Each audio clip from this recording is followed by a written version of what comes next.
रात का समय, घना जंगल, सन्नाटे को चीरती हुई एक एसयूवी धुंध के बीच से गुजर रही थी। हेडलाइट्स सामने का रास्ता तो दिखा रही थी, लेकिन अंधेरा इतना गहरा था कि चारों ओर सिर्फ रहस्य और डर महसूस हो रहा था। गाड़ी में 5 दोस्त थे। ड्राइवर की सीट पर अरव, बगल में काव्या और पीछे तन्वी, अभय और राघव। सबके चेहरे पर ट्रिप की खुशी झलक रही थी। हंसी मजाक, बातें और ठहाके, जैसे जिंदगी की सबसे यादगार रात शुरू हो रही हो। लेकिन उस सफ़र की मंजिल कुछ और ही लिखी हुई थी। जंगल के रास्ते पर आगे बढ़ते हुए अचानक उन्हें एक छोटा सा ढाबा दिखा। एसयूवी रुकी और सब गाड़ी से उतरे। पीली पीली बल्बों की हल्की रोशनी, धूल और सन्नाटा। माहौल अजीब था। सब लकड़ी की मेज पर बैठे और खाना ऑर्डर किया। धीरे धीरे खाना आने लगा, मगर काव्या की प्लेट सबसे बाद में लाई गई। जब उसने खाना खाया, राघव की आंखों में एक रहस्यमयी मुस्कान चमकी, जैसे वो जानता हो कि आगे क्या होने वाला है। सफर फिर शुरू हुआ। एसयूवी धुंध में और गहरे उतर रही थी। अचानक काव्या बुरी तरह खांसने लगी। उसके होठों से खून टपक पड़ा। गाड़ी में सब घबरा गए। तन्वी ने उसे सहारा दिया, अरव ने गाड़ी रोकी, अभय चिल्लाने लगा और राघव बस चुपचाप एक खतरनाक मुस्कान दबा गया।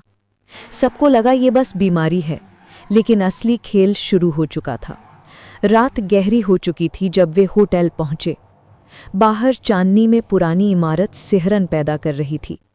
कमरे में काव्या कमजोर और फीकी लग रही थी। तन्वी उसे सहलाती रही। बाथरूम में जब काव्या ने शीशे में खुद को देखा, तो पीछे से एक भारी अजनबी आवाज गूंजी, तुम्हारा स्वागत है। और वो जमीन पर बेहोश गिर पड़ी। सुबह हुई। तन्वी ने उसे उठाया, लेकिन काव्या को रात की कोई बात याद नहीं थी। अब वो दिन भर खिड़की के पास चुपचाप बैठी रही।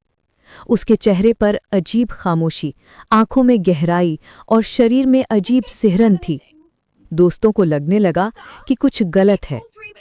घर लौटने के बाद हालात और बिगड़ गए। एक दिन काव्या ने दीवार पर जोर जोर से सिर पटकना शुरू कर दिया। खून बह निकला। माता पिता घबरा गए। डॉक्टर बुलाए गए, मगर सारे टेस्ट बिल्कुल सामान्य थे। अगली रात उसने घर की बिल्ली को बेरहमी से चाकू से मार डाला और खून से लथपथ हाथों के साथ जोर जोर से हंसने लगी। माँ बाप अब टूट चुके थे। तभी राघव एक बाबा को घर लाया। लाल कपड़े पहने, दाढ़ी वाला बाबा। उसकी आंखों में डरावनी चमक थी। उसने काव्या के हाथ में लाल धागा बांधा और बोला, अब सब ठीक हो जाएगा। माँ बाप ने चैन की सांस ली। लेकिन कुछ ही दिनों में काव्या का हाल पहले से बदतर हो गया। असलियत ये थी कि ये कोई साधु नहीं, बल्कि तांत्रिक था, और राघव उसी के साथ मिलकर काव्या पर काला जादू करवा रहा था।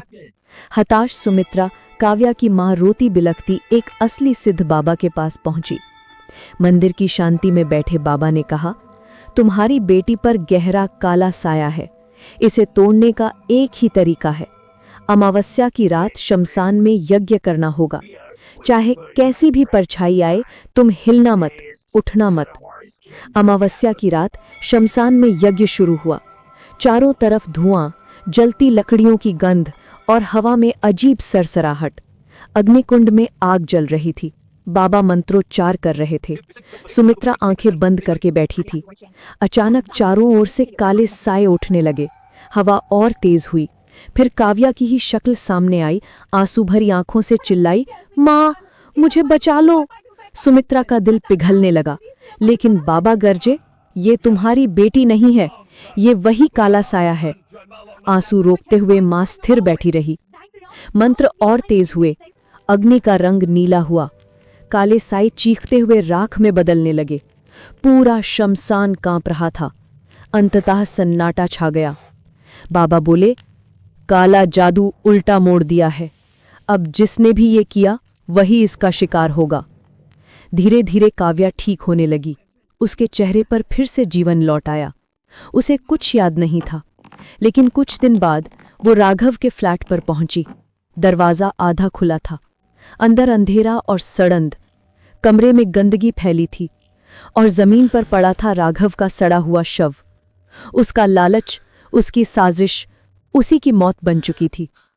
काव्या कांपती हुई घर लौटी और मां की गोद में टूटकर रो पड़ी। सुमित्रा ने उसे सच बताया कि राघव ही था जिसने उस तांत्रिक के साथ मिलकर उस पर काला जादू कराया था। बेटी का दिल टूट गया, लेकिन मां ने उसे सीने से लगा लिया और कहा, याद रख, बुराई कितनी भी ताकतवर क्यों ना हो, सच्चाई और विश्वास हमेशा जीतते हैं।